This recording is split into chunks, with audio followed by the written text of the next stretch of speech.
മൂവാറ്റുപുഴയിലെ പേപ്പട്ടി ആക്രമണത്തിൽ നഗരസഭയുടെ നേതൃത്വത്തിൽ പ്രതിരോധ പ്രവർത്തനങ്ങൾ തുടങ്ങി. തെരുവു നായ്ക്കളുടെ വാക്സിനേഷൻ നടപടികൾ തുടങ്ങി. 4 വാർഡുകളിൽ നിന്ന് പിടികൂടുന്ന നായ്ക്കളെ നിരീക്ഷണ കേന്ദ്രത്തിലേക്ക് മാറ്റും. മുഴുവൻ വാർഡുകളിലെയും തെരുവു നായ്ക്കളെ പിടികൂടി വാക്സിനേഷൻ നൽകും. കൂടാതെ ഈ തെരുവു നായയുടെ കടിയേറ്റിട്ടുണ്ട് എന്ന് സംശയിക്കുന്ന പ്രദേശങ്ങളിലെ തെരുവു നായ്ക്കളെ മുഴുവൻ നമ്മൾ പിടികൂടിയിട്ട് വാക്സിനേഷൻ നടത്തി പ്രത്യേക കൂട്ടിൽ സൂക്ഷിച്ച് ഒരു 10-15 ദിവസക്കാലം നിരീക്ഷിക്കാനാണ് തീരുമാനിച്ചത്. പട്ടിയുടെ കടിയേറ്റാൽ 4 ഡോസ് മരുന്നാണ് കൊടുക്കേണ്ടത്. 2 ഡോസ് കൊടുത്തു കഴിഞ്ഞു. ഇനി 16-ാം തീയതിയുണ്ട്, 27-ാം തീയതിയുണ്ട്.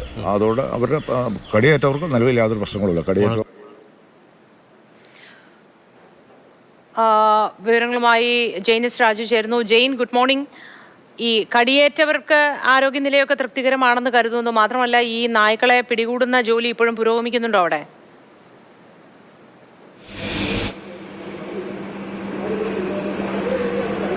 മോത്തി, കടിയേറ്റ എല്ലാവരുടെയും ആരോഗ്യനില തൃപ്തികരമാണ്. അവർക്ക് 2 ഡോസ് വാക്സിനേഷൻ ഇതുവരെ നടന്നിട്ടുണ്ട്. മൊത്തം 4 ഡോസ് വാക്സിനാണ്, പ്രതിരോധ കുത്തിവയ്പ്പാണ് നൽകുന്നത്.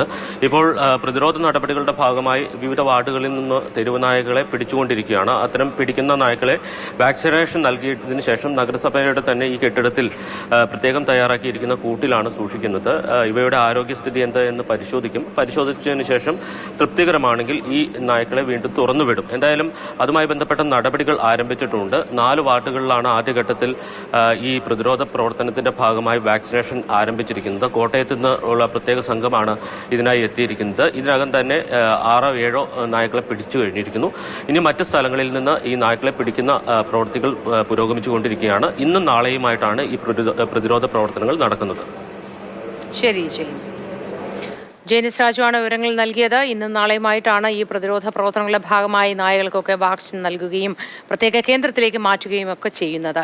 ഈ കടിയേറ്റവരുടെയൊക്കെ നില തൃപ്തികരമാണ്. അവർക്കൊക്കെ വാക്സിൻ നൽകിയിട്ടുമുണ്ട്.